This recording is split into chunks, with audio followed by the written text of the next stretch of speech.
नमस्कार दोस्तों, हम सब जानते हैं कि श्रीमद् भगवद गीता हमारे कई ऐसे सवालों के जवाब देती है जिनका उत्तर हमें कहीं भी नहीं मिलता।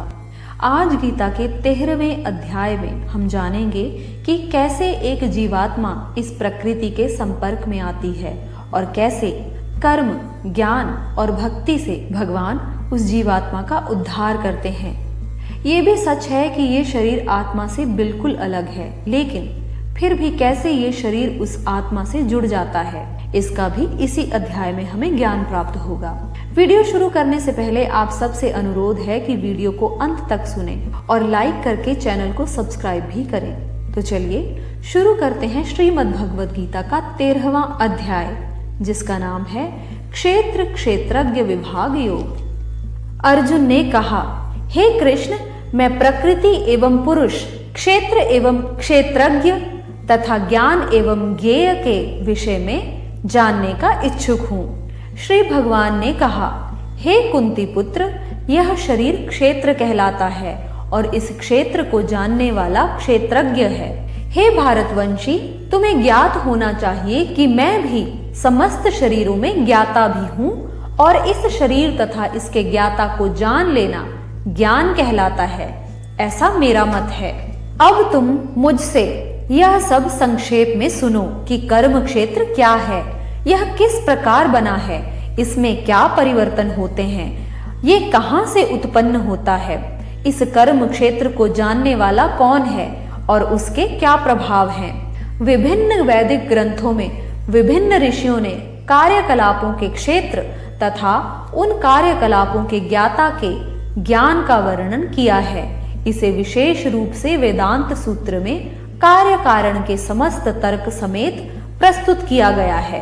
पंच महाभूत, अहंकार, बुद्धि, अव्यक्त, 10 इंद्रियां तथा मन, 5 इंद्रिय विषय, इच्छा, द्वेष, सुख, दुख, संघात, जीवन के लक्षण तथा धैर्य, इन सब को संक्षेप में कर्म का क्षेत्र तथा उसकी अंतः क्रियाएं अर्थात विकार कहा जाता है। विनम्रता, दंभहीनता, अहिंसा, सहिष्णुता, सरलता, प्रामाणिक गुरु के पास जाना, पवित्रता, स्थिरता, आत्मसंयम, इंद्रिय तृप्ति के विषयों का परित्याग, अहंकार का अभाव, जन्म, मृत्यु, वृद्धावस्था तथा रोग के दोषों की अनुभूति, वैराग्य, संतान, स्त्री, घर तथा अन्य वस्तुओं की ममता से मुक्ति, अच्छी तथा बुरी घटनाओं के प्रति समभाव, मेरे प्रति निरंतर अनन्य भक्ति, एकांत स्थान में रहने की इच्छा, जन समूह से विलगाव,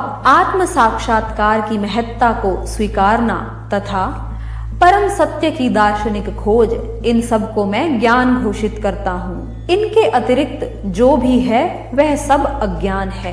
अब मैं तुम्हें ज्ञेय के विषय में बतलाऊंगा, जिसे जानकर तुम नित्य ब्रह्मा का आस्वादन कर सकोगे। यह ब्रह्मा या आत्मा जो अनादि है और मेरे अधीन है, इस भौतिक जगत के कार्य कारण से परे स्थित हैं। उनके हाथ, पांव, आंखें, सिर तथा मुंह तथा उनके कान सर्वत्र हैं। इस प्रकार परमात्मा सभी वस्तुओं में व्याप्त होकर अवस्थित है।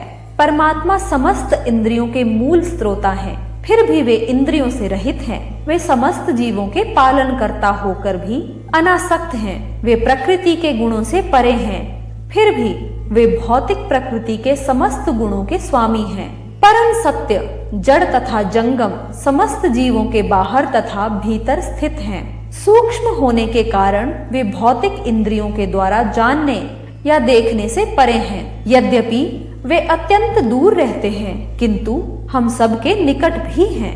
यद्यपि परमात्मा समस्त जीवों के मध्य विभाजित प्रतीत होता है, लेकिन वह कभी भी विभाजित नहीं है।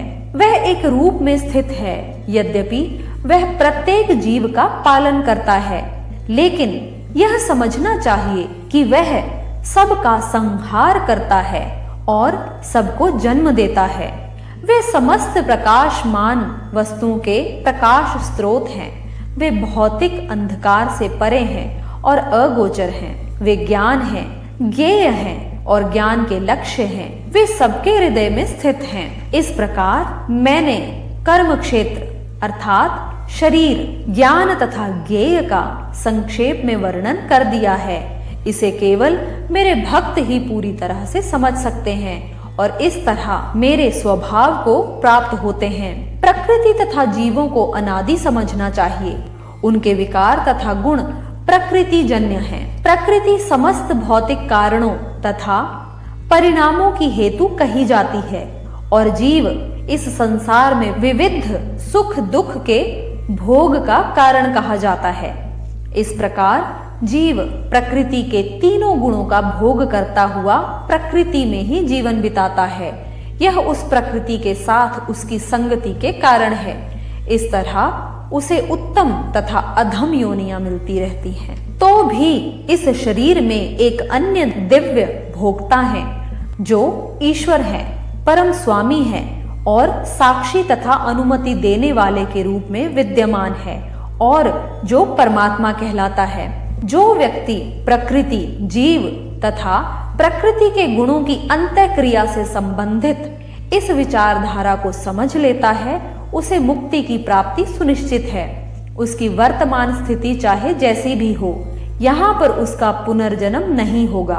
कुछ लोग परमात्मा को ध्यान के द्वारा अपने भीतर देखते हैं, तो दूसरे लोग ज्ञान के अनुशीलन द्वारा, और कुछ ऐसे हैं जो निष्काम कर्म योग द्वारा देखते हैं। ऐसे भी लोग हैं जो यद्यपि आध्यात्मिक ज्ञान से अवगत नहीं होते, पर अन्यों से परम पुरुष के विषय में सुनकर उनकी पूजा करने लगते हैं। ये लोग भी प्रामाणिक पुरुषों से श्रवण करने की मनोवृत्ति होने के कारण जन्म तथा मृत्यु के पथ को पार कर जाते हैं।